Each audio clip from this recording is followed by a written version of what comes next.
This is Rydo, and we're back with another recording of Hearthstone. Today is November 12th, Monday.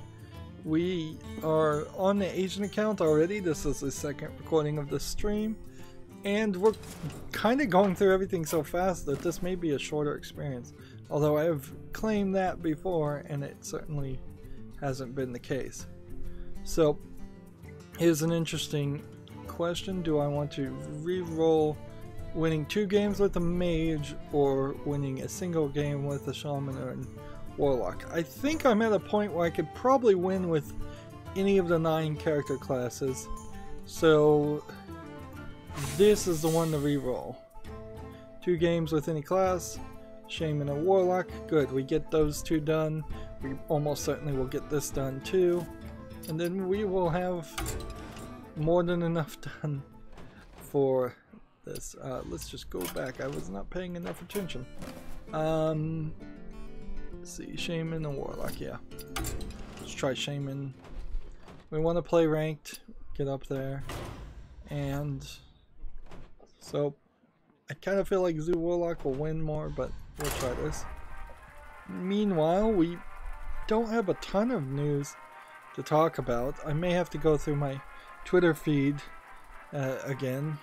I didn't start particularly early. It's just kind of things don't happen on the weekend anymore, which okay, that would be alright if that's happening. So we have this game on Steam called Assault on Hyperion Base, and it looks like it's probably a sort of top-down twin-stick shooter game. It seems like it's kind of generic in its menus and outfits. Like, I'm seeing some lack of effort here. Yeah. I don't know why you do a top-down game and then put it at this angle. This is not actually top-down. It's just a very high third-person over-the-shoulder perspective. So it feels like there's a lack of understanding on just how to make a game. The game is free, so I guess the price is right. Yeah, I guess that's about all I can say, though. Let's see. We have a magnetic here, and sparks, and that. No, I want to hold on to that, so I'm going to just hold on to everything. So yeah, Assault on Hyperion Base, not making it to the follow list. Next we have a game. Well, let's play first. Do I want to overload right now or later? See, what was the real reason for doing that? I don't know. We'll see. We have this game called Super Seeker, which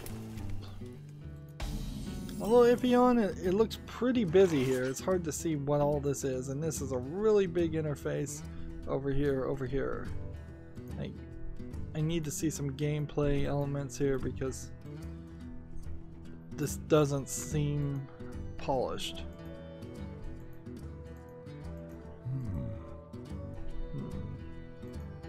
Come on. Show me some gameplay.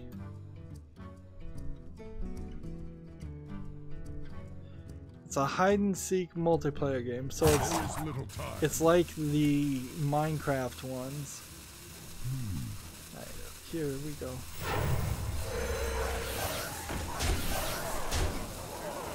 Like, there's been some Minecraft mods where you play hide and seek on servers and then you can turn into mini objects.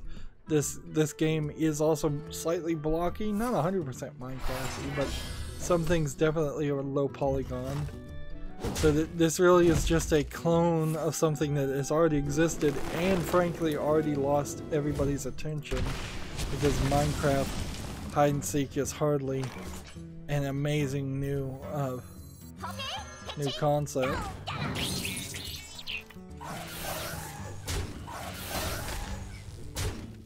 Job's done.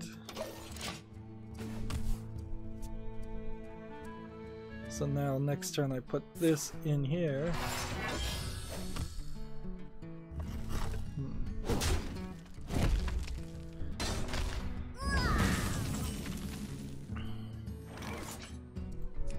So we play this,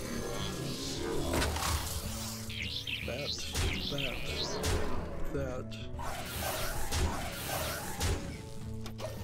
Let's see, 4, 8, 12 plus another 7 equals 15. If she doesn't kill something, she's lost. We have a game on Steam called Random Rules. It looks like a Game Boy game, and at least they've got the background color going so it's widescreen, but it's still very much a square game. This feels way too basic. Like, I just don't get people's thought pattern that they want to play a Game Boy game that looks like a Game Boy game. That's not the case at all.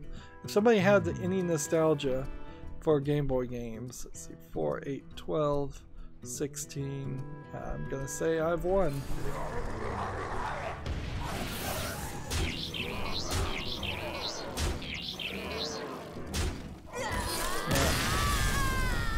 Yeah, I see nothing in random rooms that makes me want to put it on the follow list.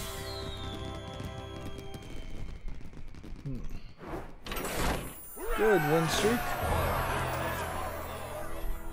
Let's just stick with what we had and continue the win streak.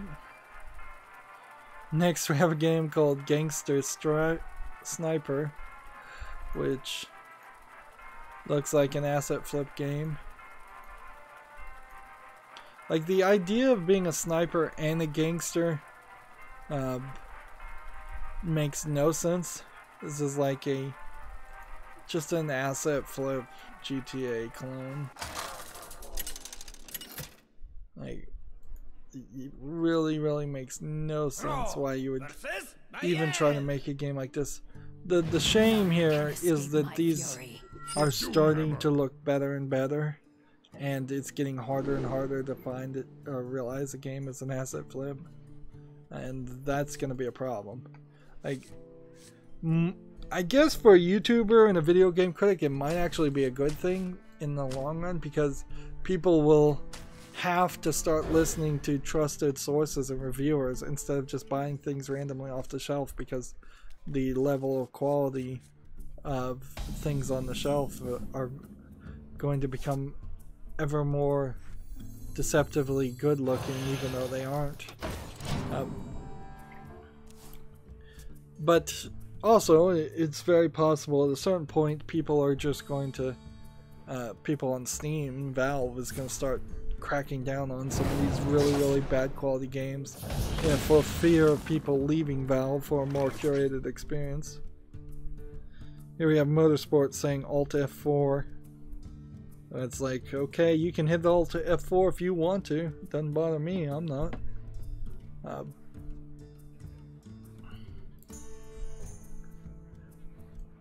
wonder. Let's see, let's go ahead and go with this and this.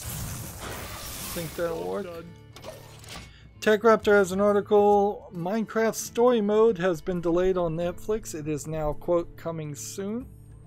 I'm surprised that they didn't announce that as it was going on.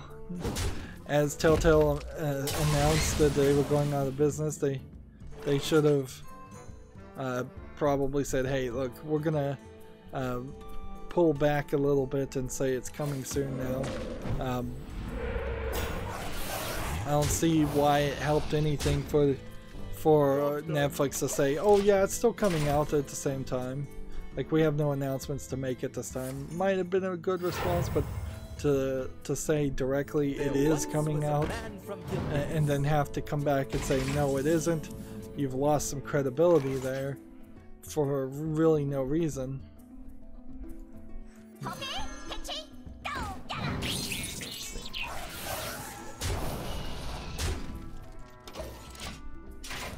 Thank you. Gamer Sutra has an article. I think we already talked about this. Sony's PlayStation Classic is powered by the open source emulator PCSX.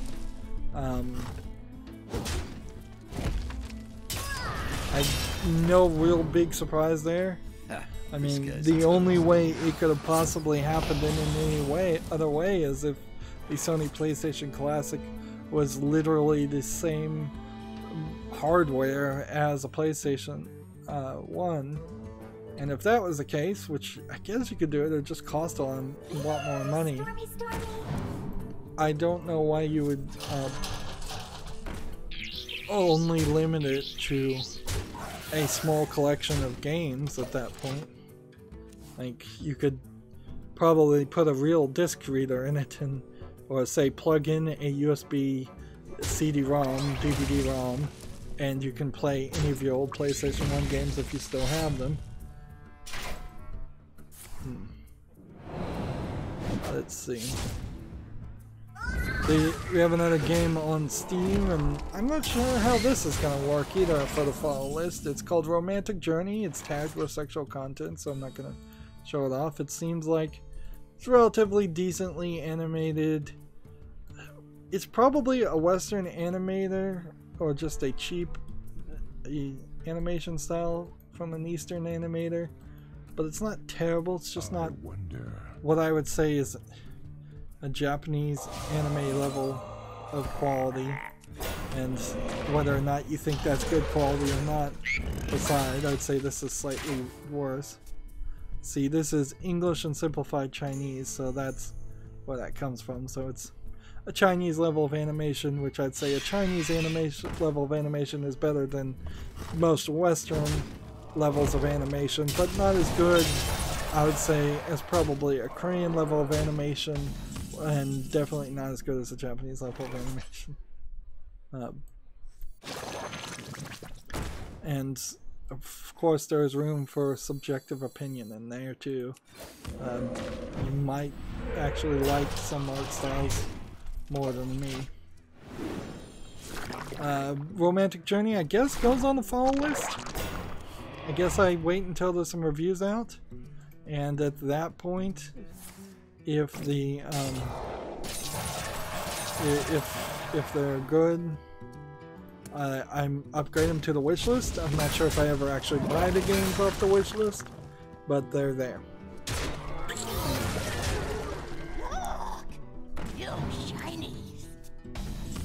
You know, it probably wouldn't be a terrible idea. It's just occurred to me. I should have thought of this months ago.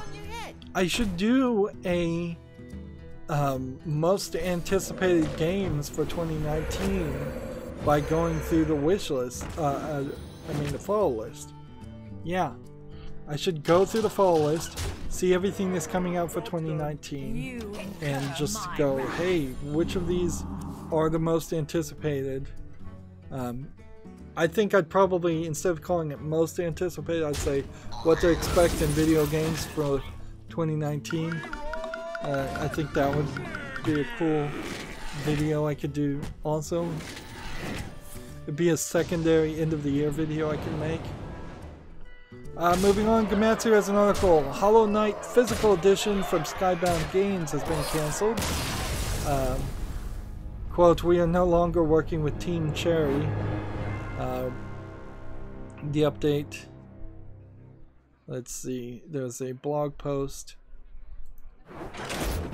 here.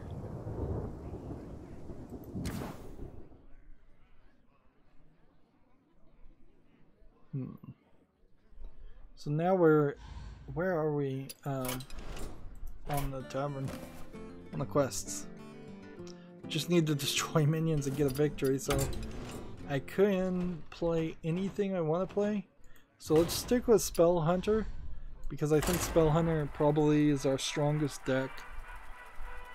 Let's see.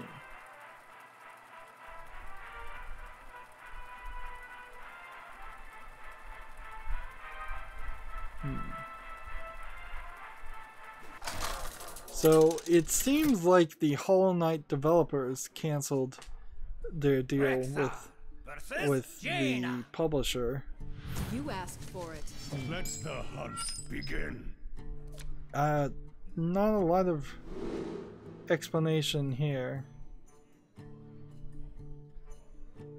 Yeah, Team Cherry is the developer of the game, and it seems like they just didn't have time to work with Skybound games.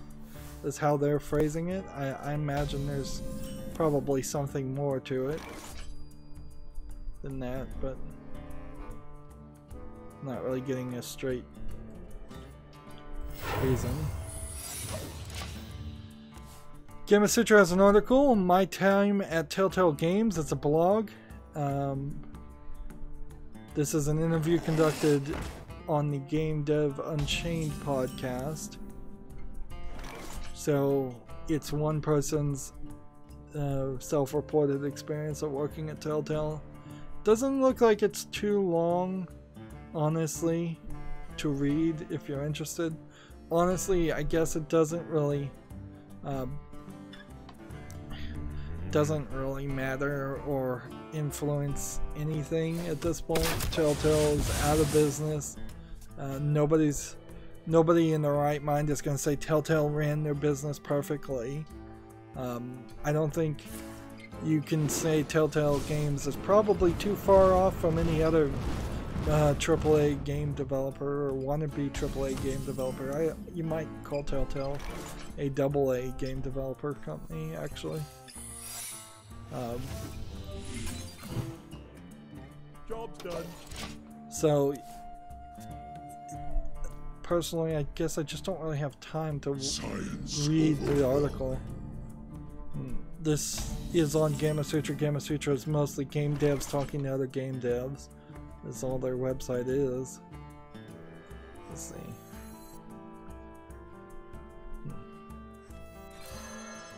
Play that. I hunt alone. Or kill that.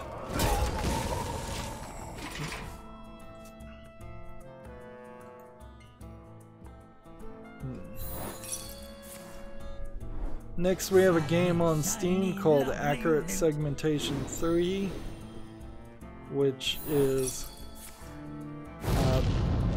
seems to just be a physics puzzler game. Let me see if I can see some video of it. Is there a video to watch? Doesn't look like it. So yeah, they don't even have any video, so that would have been the one thing that would have convinced me to maybe give this a chance, as if there was something in the motion that I wasn't understanding. But since they're not showing that, it's getting removed from the let's see that. I hunt alone. Yeah, it's not making it to the follow list.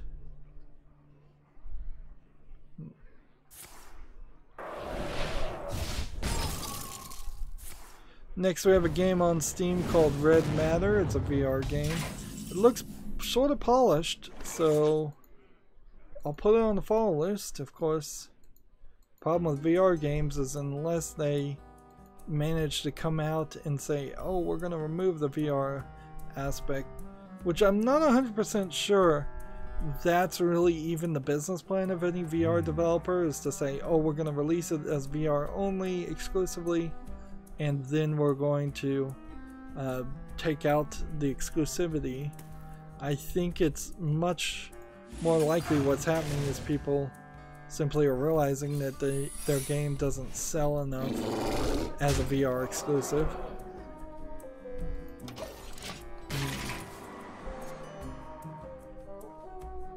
Yes, this looks like a game where you're doing a lot of things and solving puzzles and picking up objects and interacting with them.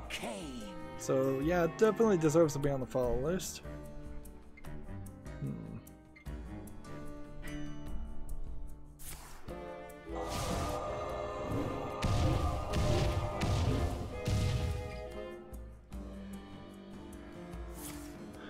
Let's see, next we have a game on Steam called Evil Bank Manager. Now, from the look of this looks like this might be around World War I or World War II. It feels like it's dangerously coming towards the claim that some racist people make that evil bank managers / Jewish bank managers somehow caused the world wars alone and intentionally.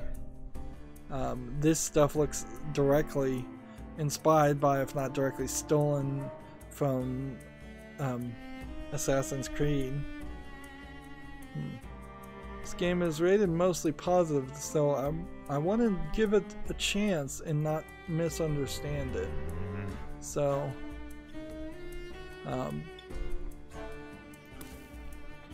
so I want to investigate it a little bit further before I throw it off the wish list, but I'm leaning towards throwing it off the wish list. Let's see, what could be better than having a million, having a billion? Starlight. Because a Federal Reserve System, then you become a Federal Reserve System and you become the greatest. See, this feels like this really is more of a conspiracy theory game than I think I would be willing to play. The English translation is not very good and the tutorial is not very good.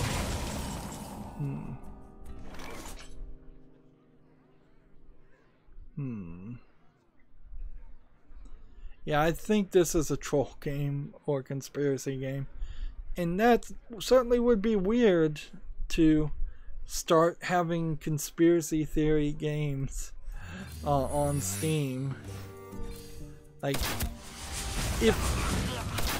and I guess I have to be a little careful myself because, like, I might be dismissing a game that is just telling a fantastical tale, a fantasy, and saying, yes, this is a fantasy tale, and then I might be applying a bias to say, oh no, this really isn't, this is a dog whistle towards conspiracy theories, because that's what this feels like, is a dog whistle. But you know, the phrase dog whistle is probably a bad phrase to use in any kind of journalism. So, you know what? I'm going to, in the effort to be as open-minded as possible, I'm going to leave Evil Bank Manager on the follow list. Come back and see how that, how it's reported back in like 3 months or so. And then reevaluate it next time I look at the follow list. Let's see. Next we have a game I can't show you called Hentai Puzzle Classic. It's back to the sex puzzles, the slide puzzles, and probably stolen anime art again. Not properly licensed anime art if I was to guess. It's $1.99, but you'd be a fool to buy it.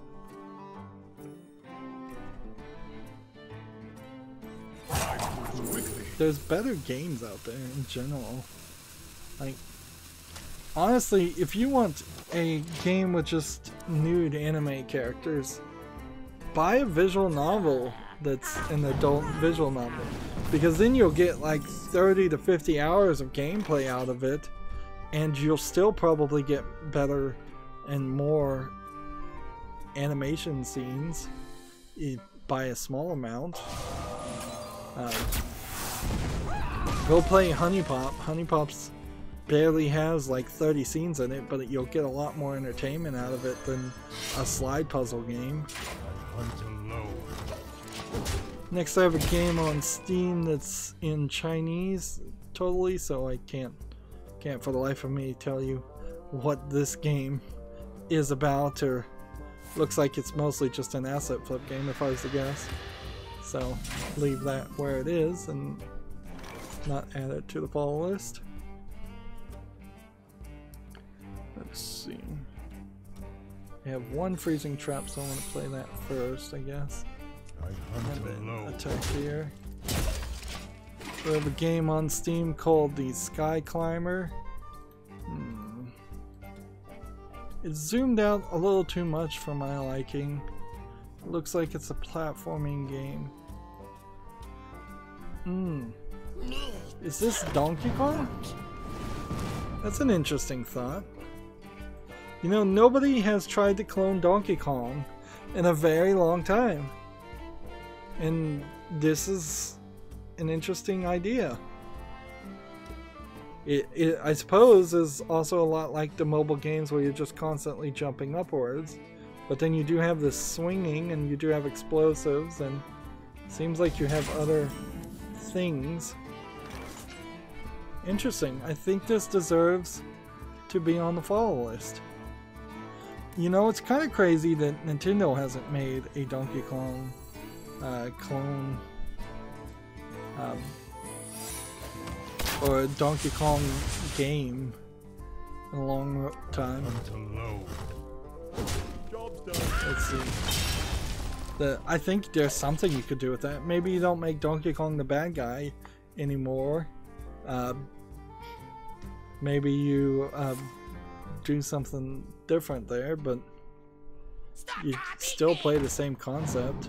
Stop copying me! Okay, we have another, let's get this right, Chinese game. Looks like it's a Chinese visual novel on Steam that, again, the animation looks pretty good. It's just a shame it's not in English. So, of course, I can't make it to the follow list. Alright. This, and this.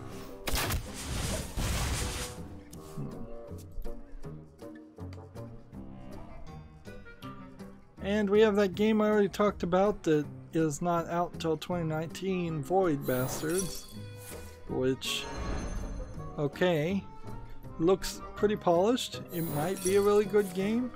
We'll see in 2019.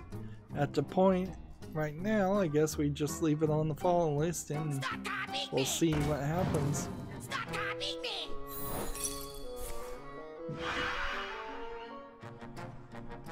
TechRaptor has another article. Balthazar's Dream is a sweet and uplifting game about a dog's loyalty.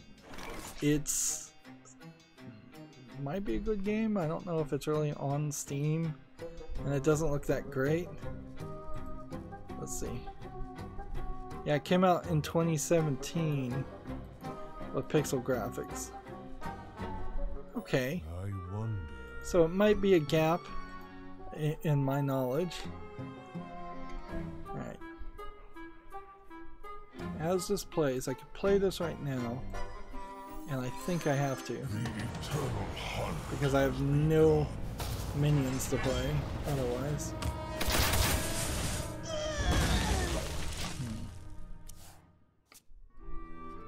So yeah, this game, Balthazar's Dream, looks like a game I would easily overlook. I would just say, okay, this looks like a pixel graphics game. I'm not seeing a lot here that would make me think it's anything other than that. Other than maybe I'd catch on to the fact that you're playing as a dog in an adventure game. So, yeah. Okay. This looks like something I'd love to play as a dog.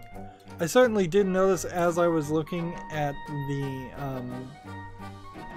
Steam wishlist to clean up things. I did recognize that I had quite a few games that were cat-oriented, but not a lot of games that had a dog in it. Alright, let's charge. Play that next turn. Here. And here. Didn't the turn. So yeah, Balthazar's Dream. And this is the big news, I guess, and I guess I buried the lead because this happened a couple days ago. TechRaptor has an article. Obsidian Entertainment has been acquired by Microsoft. So Microsoft had its XO18 Xbox. What does XO stand for actually? Xbox Online. So Microsoft has acquired quite a few companies, which is probably a very good thing when you understand the idea of just how bad it kind of looks for 2019 otherwise. Like, it looks pretty bad. And so this,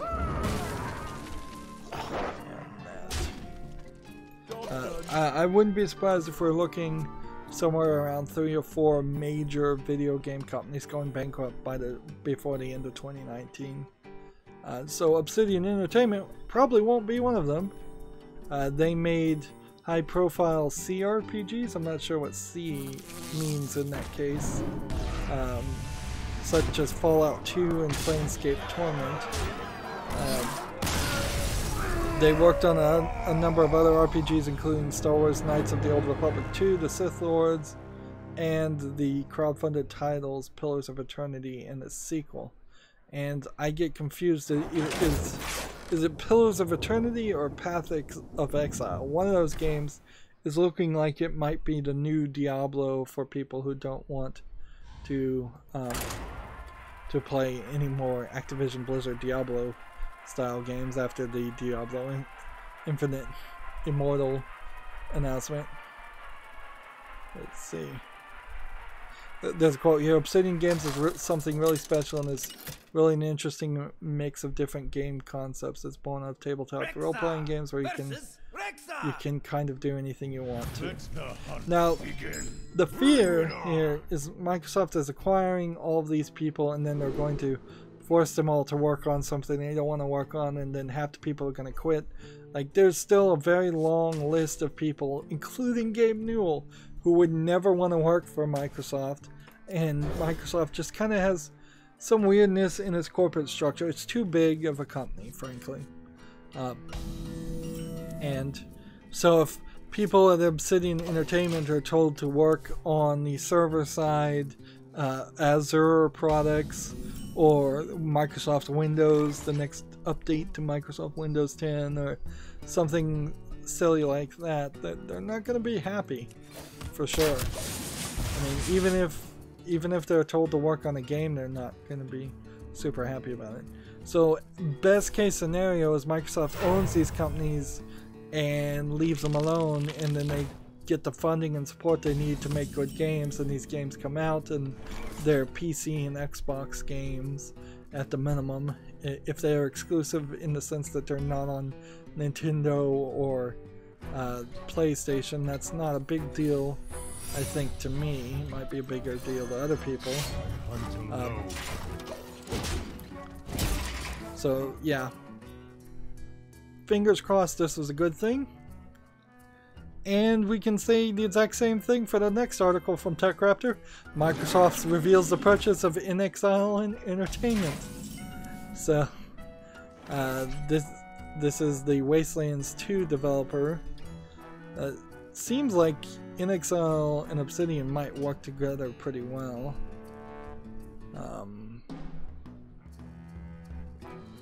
They also made Torment Tides of Numeria.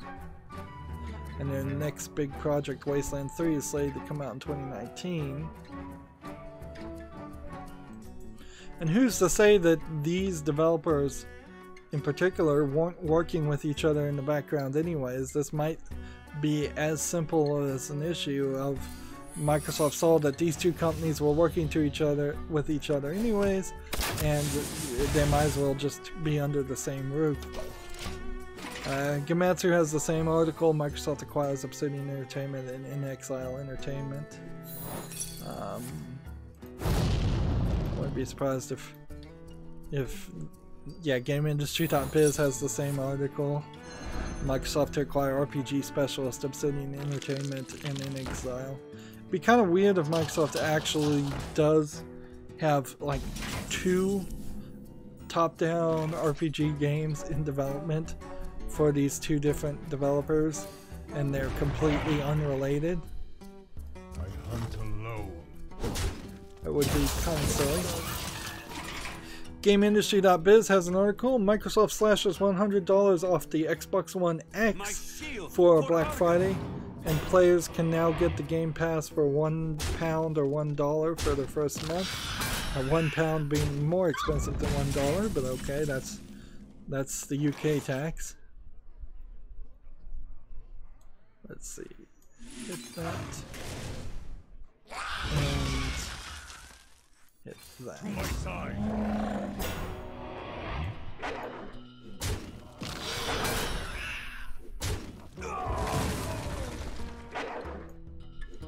Hunt alone. I'm gonna do 1 damage to him. Let's see. I'm trying to see if this is from Microsoft's store or where you could get this. Like,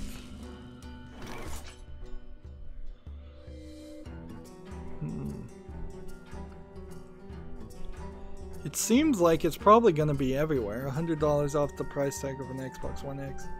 Now's probably not a terrible time to buy an Xbox One X. Like, even if they were to announce an Xbox 2, it probably wouldn't come out for at least a year. And yeah, I think you're pretty safe to not worry there. Let's see.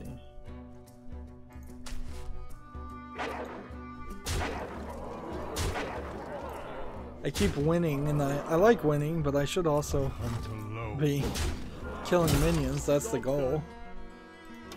Also, I'm running out of news, so should probably speed up the process.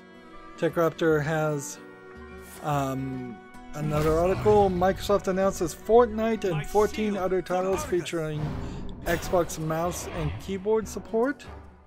So those games are Fortnite, Bomber Crew, Warface, Children of Morta, Minion Master, DayZ, Warframe, Strange Brigade, Deep Rock Galactic, Warhammer Vermintide 2, Moonlighter, Wargrove, Vigor, War Thunder, and X-Morph Defense. I'm pretty sure all those games already had keyboard and mouse support on the PC, in their PC version, so no surprising there.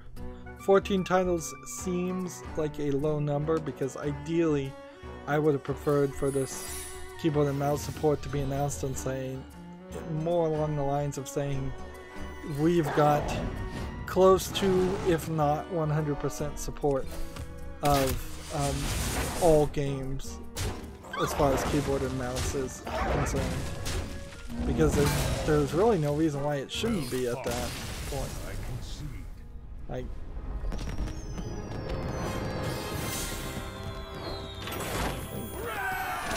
you should be able to map a mouse to a control stick and map keys on a Xbox One controller to the keyboard pretty universally. Like, it might not be the greatest support. It might not have... You might have to go into a system menu to affect the mouse acceleration and such, but it really shouldn't be that difficult. Like, on the PC, there's a very simple application you can do to map a controller to a keyboard inputs. Works relatively well, not perfectly certainly, and you'd definitely prefer native support. Moving on, TechRaptor has an article. Forza Horizon 4 is getting its first expansion called Fortune Island. I think people had already hacked their way onto Fortune Island, and they saw some of it, but the update is going to change what it appears like. TechRaptor has another article. Microsoft unveils Give with Xbox Pledge Drive. Let's see. Every photo posted through Facebook, Twitter, and Instagram with the hashtag Give with Xbox, Microsoft will donate $5 of US products up to $1 million split amongst 4 charities. The charities are Child's Play, Operation Supply Drop, Special Effect, and Gamers Outreach. I haven't heard of Special Effect or Gamers Outreach. Child's Play is a charity for kids, if I recall correctly, and Operation Supply Drop is a charity that gives Xbox products to the military. So I guess we could, these are links so we can open all 4 of them and just double check. You'd probably want to go to Charity Navigator and check on these charities. Special effects seems to be for disabled children, like severely disabled children, to have Xbox controllers and play video games.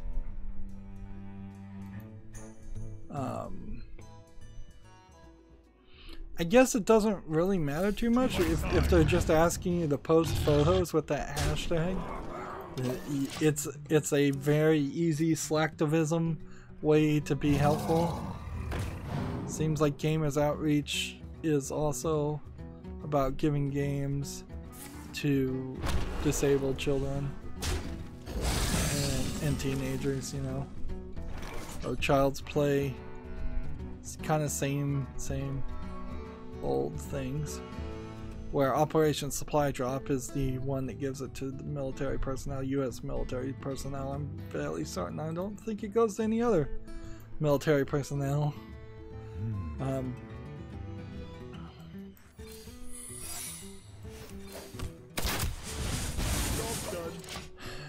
Moving on, we have an article here. Crackdown 3 is now available for digital pre-order and pre-download on the Xbox One. Also, I think that if you pre-order Crackdown 3, you can get Crackdown 1 for free? Or maybe I misunderstood that. I'm not seeing that actually. But apparently Crackdown 3 is done out of the blue after it being delayed.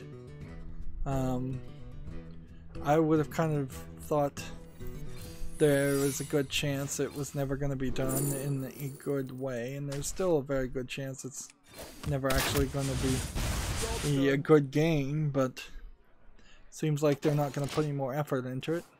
Yeah, TechRaptor has this article.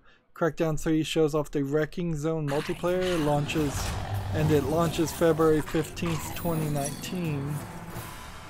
Tremble before Taldaram, mortals. There's just one like screenshot here with 4 characters, and that's all I'm seeing.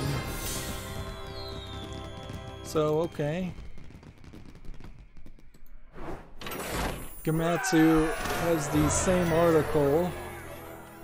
And see, now we're done with Daily Quest. I'm just gonna try to keep on playing to get keep the streak going. Crackdown 3 release date was moved up to February 15th, 2019. It was originally going to be February 22nd of 2019. Although I think it was actually pushed back to that point also. Is Terry Crews still gonna play a big role in this? I would assume so. Like, but maybe he's too hot now.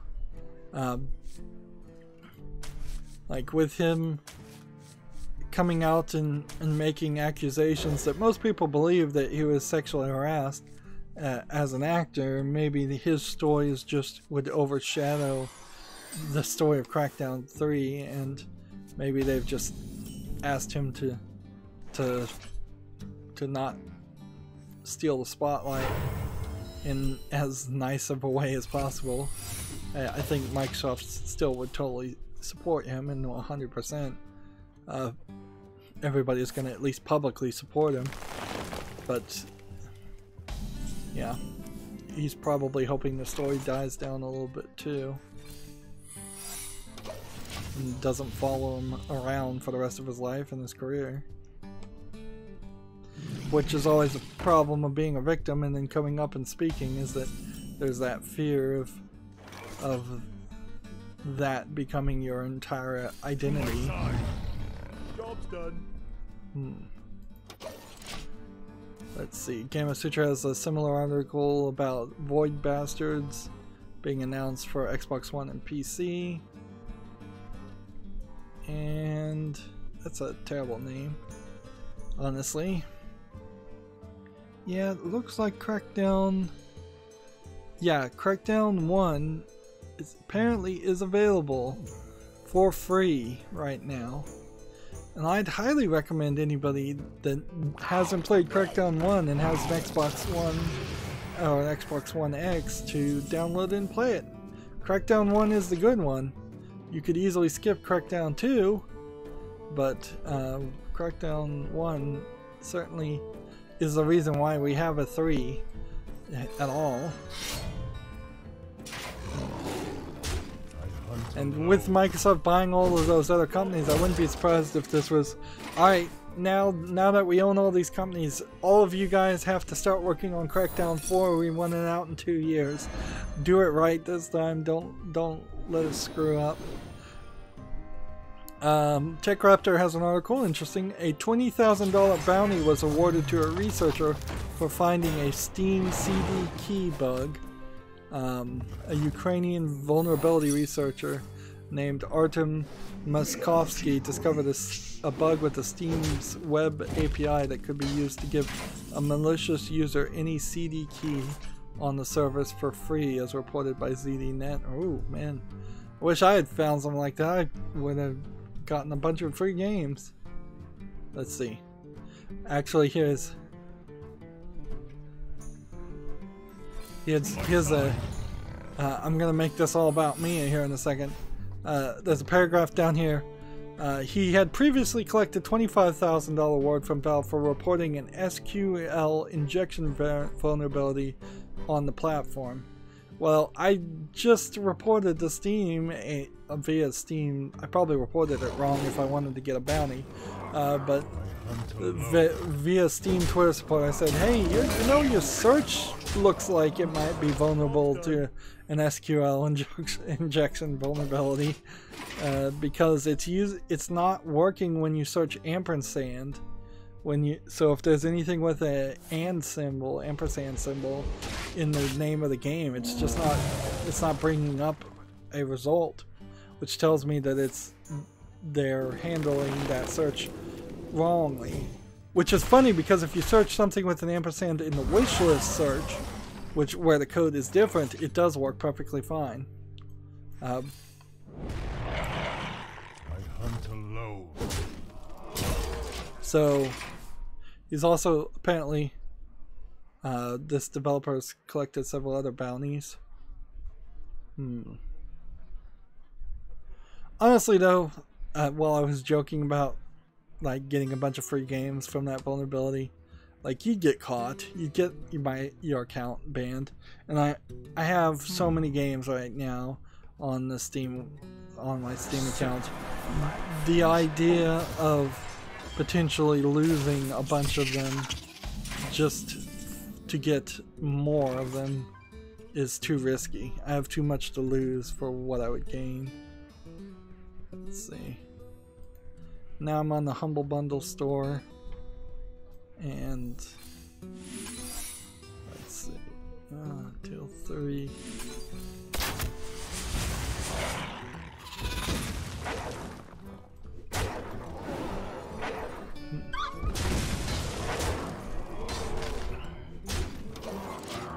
So there's a Warhammer Humble Bundle that I think I'm probably missing most of the Warhammer games, but then I'm not 100% sure I want to cover the Warhammer games.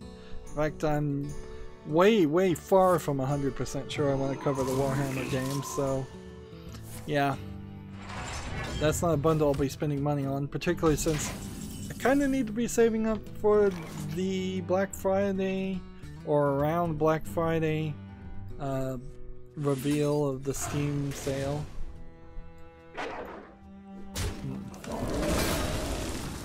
And let's go ahead and play that. We're still trying to just get victories, so I'm just gonna come over here and do this. So now I've covered all the news, and I'm gonna scroll down my Twitter feed and see if there's any more news. But once I get to the end of my Twitter feed, that's gonna be the end of this recording, which this doesn't seem like we've even gone an hour. Let's see, let's look at the timer. Yeah, we've just barely gone an hour. You win. I can rest now. Keep the win streak bonus going. I don't think you get a bigger win streak bonus, unfortunately. YouTube creators put out an article called 6 Myths About Article 13 and Why They Are False. Hashtag Save Your Internet. Susan Wojcicki, the CEO of YouTube, retweeted it. Susan Wojcicki, meanwhile, is running around Europe. So maybe she's doing a job, or maybe she's just taking a vacation. You never know. Let's see. I want this. I don't want this. I know that YouTube Spotlight created their own YouTube channel to spotlight people, and then they really haven't been spotlighting anybody. I've been following them and looking at it for about a month. They haven't been spotlighting anybody, and then today they just spotlighted the same channel like 20 times, and each episode of this channel was an identity politics video, like gender, race, ethnicity, weight. It's just like, man, they really can't help themselves. Like, you seems like most of the people at YouTube, if you ask them, would you like a hamburger or a hot dog, they're gonna come out with a 5-hour identity politics SJW argument why hamburgers can't be called hamburgers and hot dogs can't be called hot dogs. Like, it's just so insanely liberal. And see, I heard somebody on YouTube going, oh, the SJWs never talk to people like that in the real world. It's just exaggerated, like, crazy people on the internet. And I'm like, no, I think what happened there is you are sort of an SJW yourself, so you don't even recognize it anymore. Because while it might not be as intense as some of the people online, there's definitely people who talk about it in the real job. Apparently there's an article that Palmer Luckey is alleging that he got fired from Oculus and Facebook because he supported Trump through a political action committee, and employees were literally saying that they felt uncomfortable about him supporting Trump, and like were threatening to quit over it. And we've seen that particularly in YouTube. Yeah, there's there was definitely that story of an employee who was trying to make a scientific argument using actual science and studies and everything about the actual biological differences between an average male and an average female, and people freaked out so much and forced him out of the company, and people were refusing to come to work. And of course YouTube did not side with the person that just made a statement. They sided with the people refusing to do their jobs until that person got fired. But yeah, I'm scrolling down the Twitter feed as I'm getting on this side tangent conversation with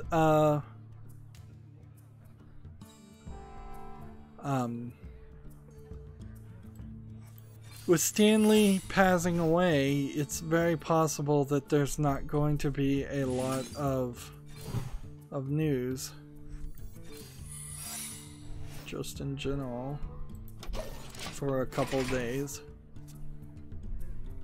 Susan Wojcicki has published a video called "The Potential Unintended Consequences of Article 13." Now, I do agree with her. Article 13 does sound like it's a total garbage law made by the corrupt politicians that tend to be in Europe and don't want to allow the news to report about the corrupt and bad things the politicians themselves are doing. Stop copying me! And you know, Europe has been a little too pro copyright, even more than the United States has been. Let's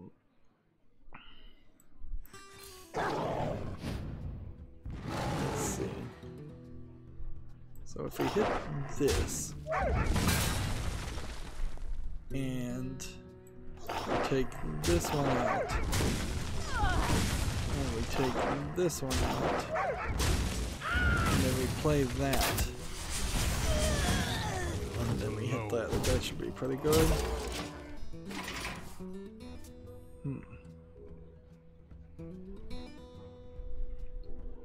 How long can this go on? And so I've already hit the point on my Twitter feed also where I've already seen everything. Borderlands showed off some my own creation Legos of Borderlands 2 characters, not things that are actually going to be sold through Lego as far as I can tell. So like they look cool enough. They're not amazingly great or detailed. I think in a lot of ways if you were to make Lego versions of the Borderlands characters, you're mixing a couple different ideas together that that hurt the visual aesthetics of it.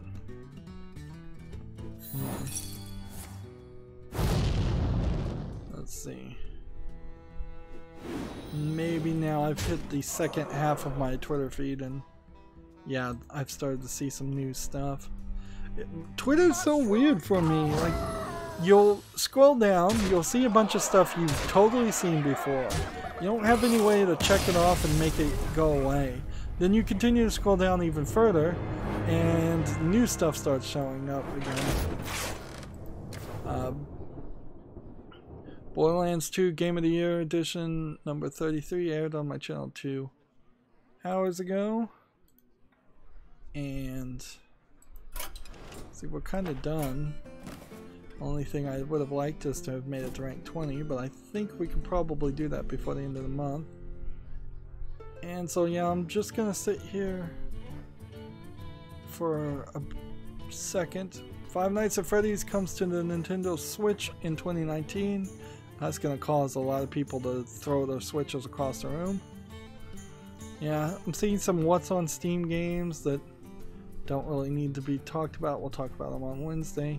Just trying to see if there's actually any new news, which almost certainly there isn't. There's a job listing at Velen Studios as a lead producer. And I've hit the spinner of Twitter, which usually means that no more content will come up. Because half the time it turns into an infinite spinning loading screen. And we've gone just barely over an hour. In hindsight, I should have broken up the previous recording a little bit faster, but this is not too bad. 2 hours to stream. We got a few people on the chat, a couple people at least. And yeah, that's good. See you Wednesday, I guess. That's it for this recording. As always, I ask you to like, share, subscribe, comment, and watch every second of my videos. If you want to friend or follow me on Facebook, Twitter, Tumblr, Google+, Steam, or Battle.net, all of those links are down below in the description box. And if you want to support me, I please do. You can support me down below via Patreon for a monthly donation as little as $1. Or you can friend me on Steam and gift me a game off my wishlist, or a gift card, or just a game you'd like to see me cover. Thank you for watching. Have a good evening.